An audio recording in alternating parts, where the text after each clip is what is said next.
Glenn, say liar, liar, pants on fire. If someone breaks a promise or tells a lie, their pants are supposed to catch on fire. I said, wondering afterwards if I had gone a bit overboard. But lessons taught in childhood are that important. Perhaps a bit of exaggeration in my admonition would have a greater impact. It's all for Glenn's sake, after all. However, Glenn's face turned red with anger at what I said. At first, I thought it was just typical defiance, but it was something else. Why don't Mom's pants catch on fire, then? Is Mom a liar too? Why would only my pants catch on fire? Glenn, how dare you speak to me like that? Even though I had a rough past, I couldn't overlook such disrespect towards a parent. Raising my voice instinctively, Glenn, not wanting to be outdone, barked back, tears nearly in his eyes. It's true. Mom is a liar. So, it's only fair if Mom's pants catch on fire too. I'm not lying. As he yelled, he became overwhelmed with emotion. Eventually, he burst into tears, shouting, I hate Grandma. She's stupid. This left me at a loss. What should I do? As I panicked, uncharacteristically unsure of myself, I heard rapid footsteps from behind. I finally caught up. It seems she was worried and had followed me. My daughter Emerson entered the living room, freezing for a moment at the sight. A crying grandson. And a flustered grandma. To an outsider unaware of the circumstances, it was clear who the villain was. Rushing to explain, I said, It's a misunderstanding. But seriously, calling your parent a liar isn't right, is it? Oh, is that so? Apparently, Emerson hadn't heard the exchange. Stunned, Emerson listened as I explained everything without omission. After hearing it all, Emerson clapped her hands, seemingly convinced. I see. But it seems like Glenn isn't exactly lying, is he? Then, squatting down like me but with a calm demeanor unlike mine, she spoke gently to Glenn. Hey, Glenn. There must be a reason you called your mom a liar, right? A reason. Yes, a reason. Might be hard to explain reason to someone in the early grades. Can you tell me, Glenn, why you think Mom is a liar? Glenn fell silent for a moment but soon said, Wait here, and ran off somewhere. After a while, he returned, holding something that looked like a crumpled piece of paper. My name is Mahalia. I'm a self-employed owner of a small delivery service. I was blessed with 2 children by my husband, who sadly passed away in a traffic accident 25 years ago. When my eldest son, Connolly, was 6 and my daughter, Emerson, was 3. I was determined to make sure that the prejudice of being raised by a single mother wouldn't lead them to feel deprived in any way. After my husband's death, I worked tirelessly, continuing to run the delivery service he left behind. As someone who lost their husband in a traffic accident, it's an ironic twist of fate, but maybe it's because they grew up watching my struggles, or perhaps they had their own childlike thoughts about it. Connolly and Emerson never complained about our situation. Instead, they took the initiative to help me out from a young age. In elementary school, they would take on all the household chores I couldn't manage, and by middle school, they were sorting packages within their capabilities. By the time they were in high school, Connolly had decided to pursue a career with a national delivery company after graduation, while Emerson acquired accounting skills during her high school years. Connolly aimed to learn the know-how to stabilize my business, and Emerson intended to assist in managing my company after her graduation.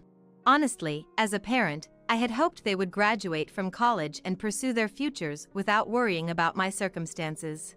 But I can't say I'm not delighted by their sentiments, and I gratefully accepted their kindness. Despite their unity, the two actually have opposite personalities. Connolly is quiet and serious, much like my husband, while Emerson is spirited and assertive, resembling me. Yet, living under the same roof of our family home, their contrasting personalities might have played a part in keeping their sibling relationship strong to this day. Beyond gender and personality, there's another difference between them: marital status. A few years after joining his current company, Connolly married a woman named Ashley whom he met through work, and 2 years later, they were blessed with a child. A son who looks just like Connolly, named Glenn.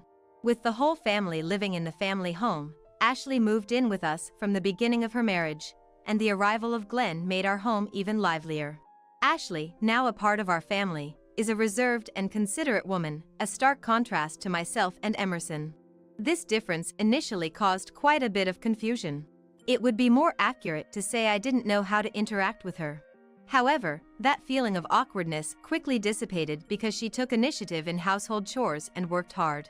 Ashley and Emerson call each other by nicknames and get along well.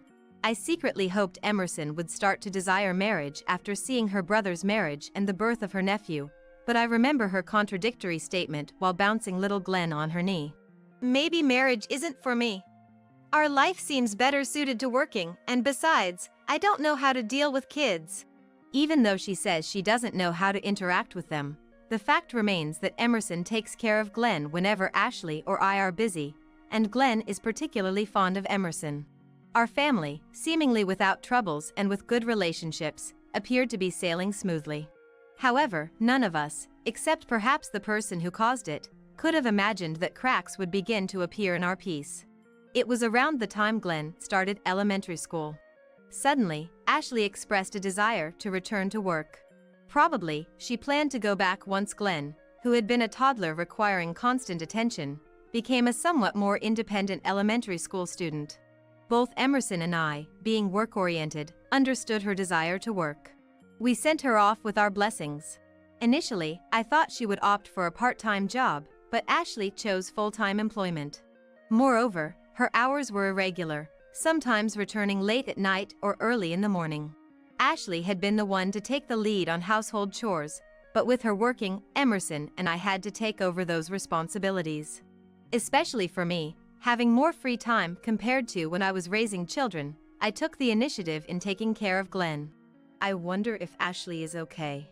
Emerson would sometimes express concern for her brother's family. Connolly often spends days away from home as a long-haul driver, and Ashley's work hours are irregular. Even though we're taking care of the household chores and looking after Glenn, there's probably worry about whether these factors might cause a rift in the family dynamics. It'll be fine. Ashley is a good wife, and she does come home, after all. That's true, but... Even though Emerson's response was vague, I understood what she was implying. She suspected Ashley might be having an affair. Don't worry. Living with in-laws can be stressful, and she's probably just venting at work. I wouldn't know, though, having never experienced it myself. I tried to laugh it off, but it seemed Emerson's suspicions didn't clear up. She gave a non-committal, maybe, in a way that was unlike her. Emerson's bad feeling turned out to be true a few weeks later, in an unexpected revelation. That day was the start of Connolly's month-long business trip out of state, a trip that had been planned in advance.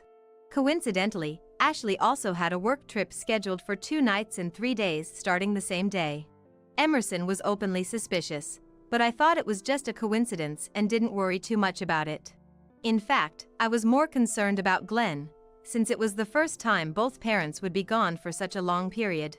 However, my worries were unfounded. Glenn woke up at his usual time, ate breakfast as usual, and went to school as if nothing had changed, despite his parents' absence.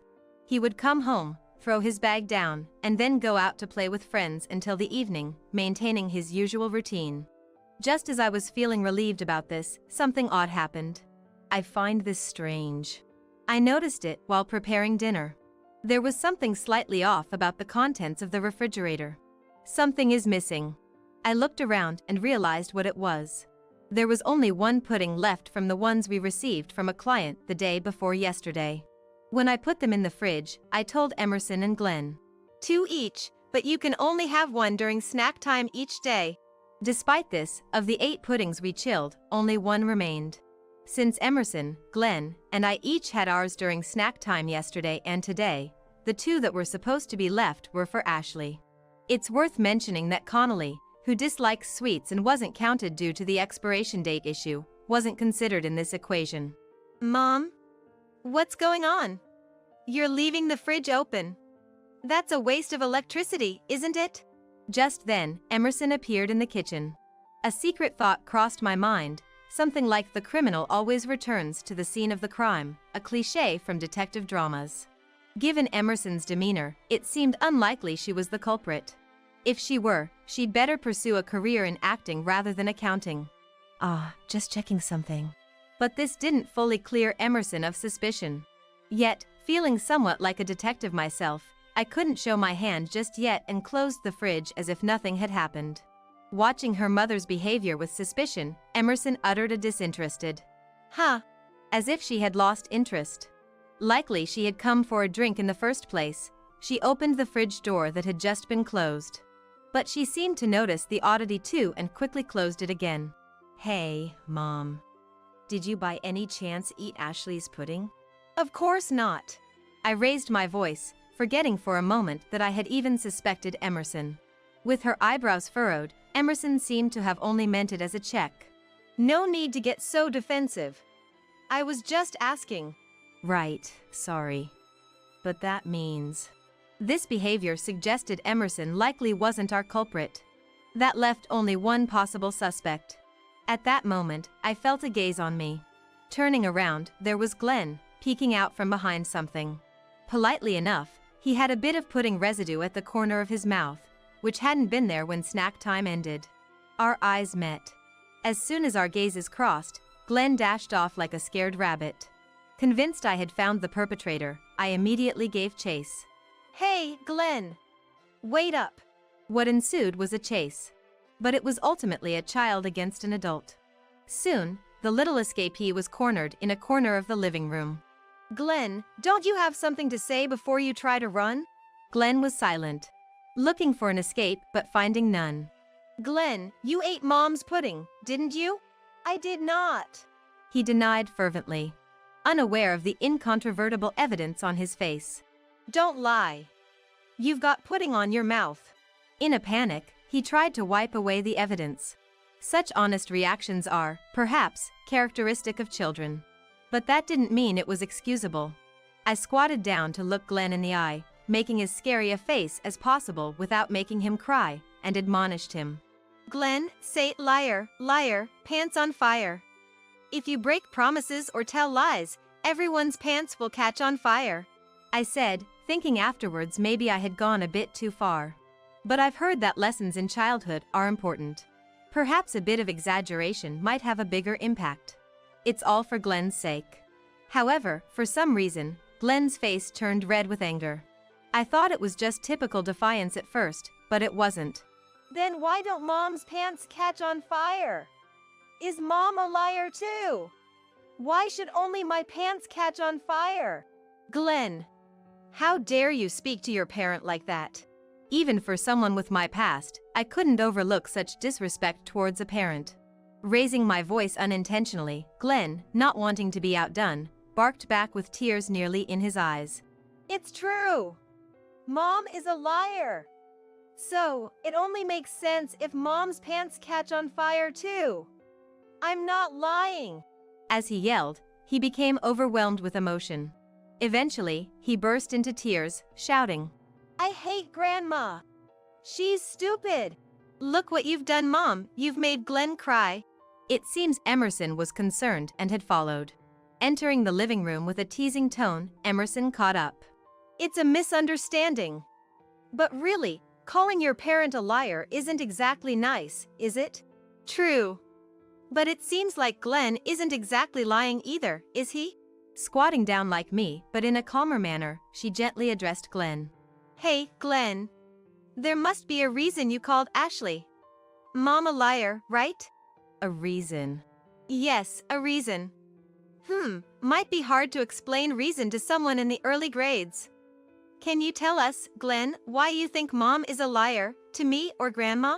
After a moment of silence, Glenn quickly said, "Wait here," and ran off. He returned after a while, holding something that looked like a crumpled piece of paper. "What's that?" At first glance, it looked like nothing more than trash. Still half crying, Glenn carefully unfolded it, and what appeared made us even more puzzled. "Is this Ashley's work schedule?" Yes, it was indeed Ashley's genuine work schedule. From last month. How this connected to being called a liar wasn't immediately clear. "Wait a second. Could this mean..." Emerson seemed to realize something right away.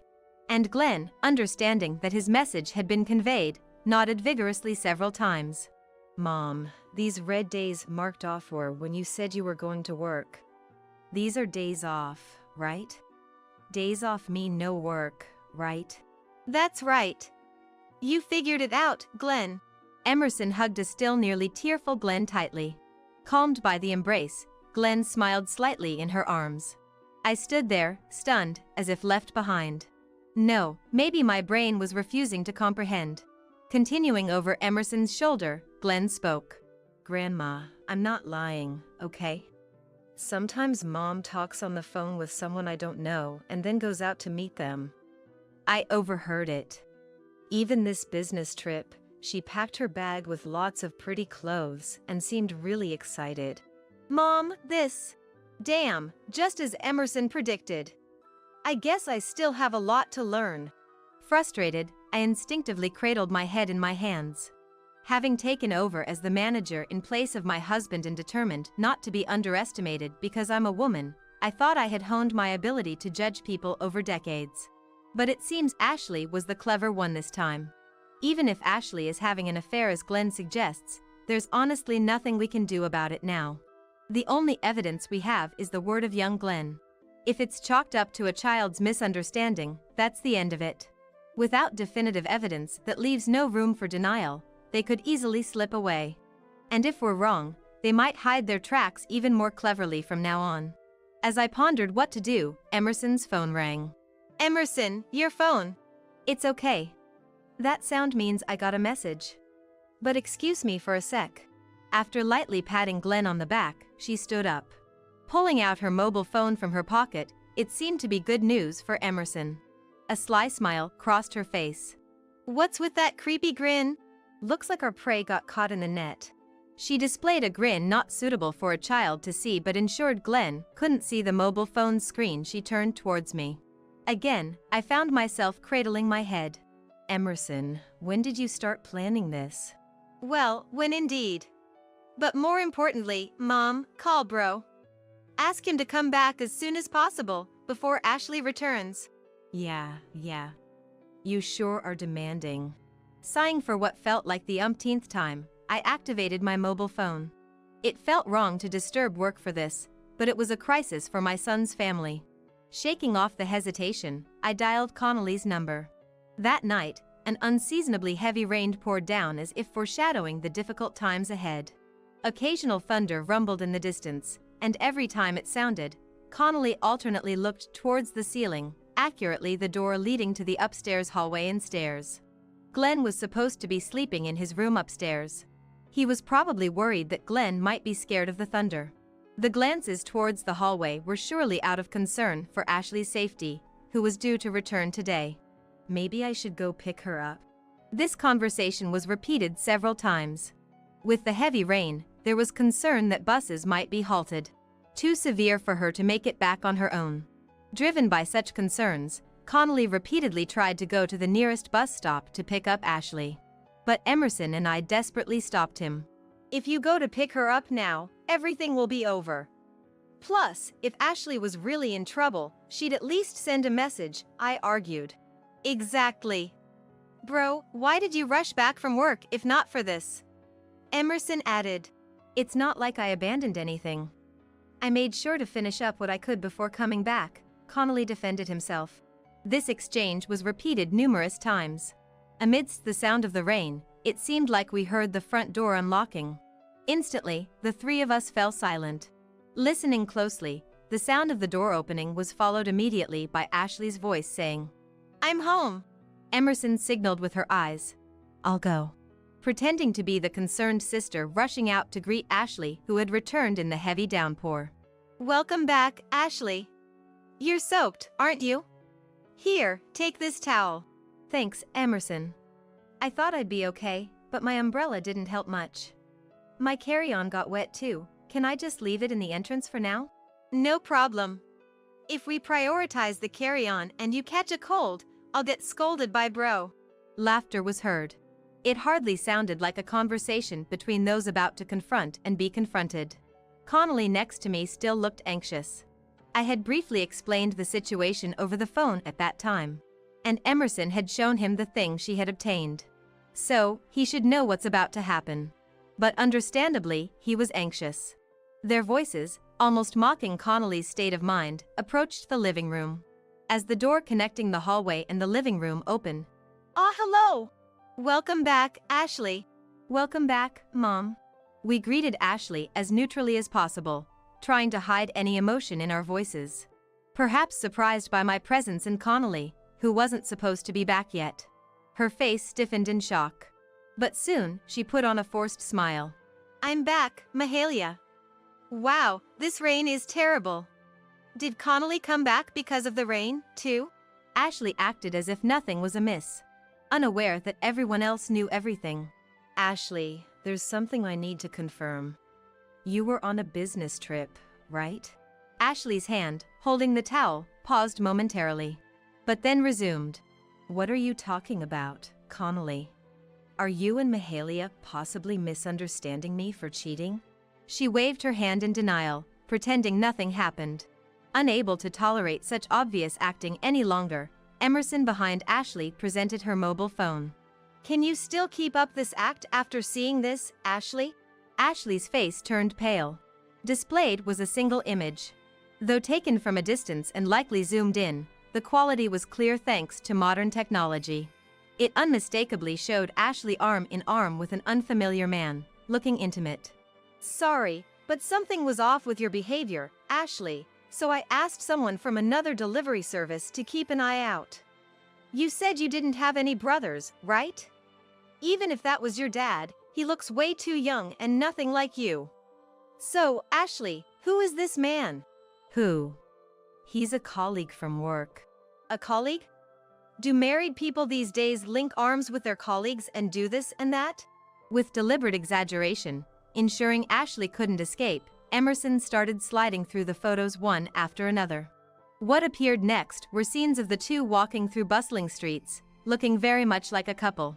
Some photos even captured them kissing without concern for onlookers or entering what appeared to be a hotel on a different day. See, here's the evidence.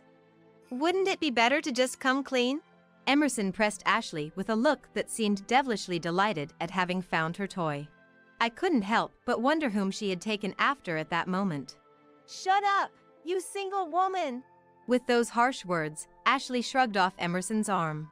Ashley's sudden change caught Connolly, Emerson, and even me by surprise, freezing us in shock for a moment. Yeah, you're right. I was having an affair. Are you happy now? Ashley, let's calm down, okay? Calm down? What are you talking about, you worthless husband? I married you for your money. And I never wanted kids, but you went and screwed that up too. What are you going to do about it, huh? The slap resounded as loudly as the rain, leaving a silence dominated only by the downpour. My palm throbbed with delayed pain. When was the last time I had slapped someone? Perhaps when Connolly or Emerson was young? Or even earlier? But that didn't matter now. Enough of this, you're embarrassing yourself. I quietly observed Ashley, who was touching her slapped cheek. In her shocked eyes, my stern gaze was reflected sharply. You married for the money? Marriage isn't something you trivialize. It's about wanting to spend your life with someone, regardless of their income. If you love money so much, marry it. Is your affair partner richer than Connolly? Then go, marry him right now. Snorting, it seems Ashley recovered from the shock of being slapped. She gritted her teeth and glared at us with all her might. But to me, this was nothing more than a puppy trying to seem fierce, especially compared to the opponents I faced back in my rebellious days. Fine. I'll leave this house myself. With those words, Ashley threw the towel she was holding and stormed out to the hallway. Soon after, the front door was slammed shut, as loudly as the rain. The living room returned to a state where only the sound of rain prevailed. Emerson, who had remained silent until now, finally spoke. Bro. Perhaps worried that her well-intentioned actions had inadvertently hurt her brother more than expected. Tentatively, she reached out to Connolly, who quietly stood up from the sofa. Sorry, Emerson, Mom. I'm going to my room. Connolly, looking utterly defeated, followed Ashley out to the hallway. His ascent to the second floor was visible through the open door, indicating he truly went back to his room. Mom, Emerson's previous bravado was nowhere to be seen. Uncharacteristically, Emerson looked as if she was on the verge of tears. I pulled her close and hugged her. You did nothing wrong. Sooner or later, that woman's true nature would have been revealed. Perhaps Connolly was turning a blind eye for Glenn's sake, letting things get worse. If you acted thinking of Connolly's best interest, stand tall. The rest is up to him to overcome. I stroked her back, as if comforting a small child. Then, perhaps reaching her limit, I could hear her sobbing over my shoulder. As the rain continued to mask our sorrows, regrets, and wounds, the night deepened, marking the collapse of a family. The day after those events, I found myself at a loss. How to explain Ashley's actions to Glenn was the question. While it was Connolly's place as the parent, given his state, it was uncertain if he could explain it well even after some time had passed. Yet, whether it was my place to intervene as just the grandmother was also unclear. Sadly, my concerns were unnecessary, as it seemed Glenn had overheard the heated argument involving Ashley the previous night. Mom left home, didn't she? I heard her angry voice yesterday. She's gone to someone unknown, hasn't she? Glenn mentioned this upon realizing his mom hadn't returned home that morning. While Emerson awkwardly tried to console him, Glenn, trying not to worry her, smiled bravely and said, It's okay, Emerson. Mom looked really happy when she was talking on the phone with that unknown person. Happier than when she talks to Dad. It seemed the child had his own thoughts about witnessing his mother's actions. Glenn had accepted reality more firmly than expected. As for Connolly, who seemed shockingly affected at that time, he also emerged from his room the next day, likely realizing he couldn't afford to dwell in sadness with his son still there. I was relieved, fearing he might shut himself away in shock. I hope this turns into a case of after rain comes fair weather. With that wish, I glanced outside the window to a refreshing blue sky, as if the previous day's rain had never happened. Time has passed since that day. Since then, Ashley and Connolly haven't met, but it seems they've officially divorced through mediation. Custody, of course, went to Connolly. There was one instance of contact from Ashley post-divorce. According to Connolly, the man Ashley had an affair with, whom she believed was single, turned out to be married with children and involved in legal troubles. Ashley, having been abandoned by him and unable to pay the compensation demanded in their divorce, pleaded with Connolly, her ex-husband. Of course, he rejected her plea. After the incident, Connolly resigned from his job and joined the company I run, despite it offering a significantly lower salary. He said he wanted to spend more time with Glenn. Though the reason involves my dear grandson, I have no intention of spoiling them. Our small company, now a trio, continues its modest operation, yet feels livelier than before. Seeing what happened to Bro makes me think I'm better off working, Emerson remarked. Don't say that. That was just a case of choosing the wrong partner. Marriage can be good, depending on the situation. Connolly responded without pausing his computer work. That's because you're a man. For women, it's usually about when they'll do the housework, when they'll have kids, and all the nagging from everyone around them. Just let them say what they want. Hey, Emerson, you've stopped working. Reminded, she resumed working with a childlike yes, and started moving her hands again. Then, the hurried footsteps of a child approached. Grandma, I've finished folding the clothes. Is that so? Thank you, Glenn. As I patted the head of my approaching grandson, he smiled back happily. Like Connolly and Emerson in their youth, Glenn helped with house chores when he had no plans with friends. Well, Glenn has worked hard. Connolly, why don't you take a break with Glenn? That's unfair. I want a break too. You've been all talk since a while ago. Your break is still far off. How mean! Emerson started to fake cry. Approaching Emerson, Glenn said, Emerson, he who does not work, neither shall he eat, you know. At Emerson's exaggerated reaction, clutching her chest, I couldn't help but burst into laughter. Glenn, where did you learn such a phrase? I forgot, he said with an angelic smile. Glenn managed to make not only me and Connolly but even Emerson laugh along. After the turmoil with Ashley, I wondered what would become of us, but here we are, the four of us, sharing laughs together. Our days are not without challenges, but they are filled with joy. Have we really reached after rain comes fair weather? I hope that this ground we've settled on remains solid, allowing our peaceful days to continue.